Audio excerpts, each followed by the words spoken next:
హైదరాబాద్లో ఉంటూ సంక్రాంతి పండుగకు ఊరెళ్లాలని ప్లాన్ చేసుకుంటున్న వారికి ఇది శుభవార్తే.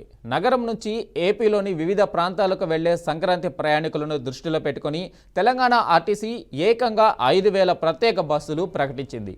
ఇందుకు సంబంధించిన పూర్తి వివరాలను అధికారులు నేడు ప్రకటించనున్నారు. ఏపీతో పాటు తెలంగాణలోని పలు జిల్లాలకు కూడా ఈ బస్సులు నడవనున్నాయి.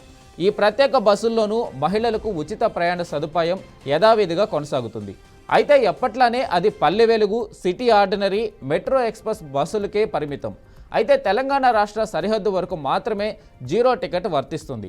ఆ తర్వాత మాత్రం టికెట్ కొనుగోలు చేయాల్సి ఉంటుంది. జనవరి తొలివారం నుంచి 17వ తేదీ వరకు 10 రోజుల పాటు ప్రత్యేక బస్సులు అందుబాటులో ఉంటాయి. సంక్రాంతి రద్దీ నేపథ్యంలో ఏపీఎస్ఆర్టీసీ కూడా ప్రత్యేక బస్సులు ప్రకటించింది. హైదరాబాద్ నుంచి 2,400 ప్రత్యేక బస్సులు నడపనుంది. జనవరి 9 నుంచి 13 వరకు ఇవి అందుబాటులో ఉంటాయి. వీటిని సాధారణ ఛార్జీలతోనే నడపనున్నట్లు అధికారులు తెలిపారు.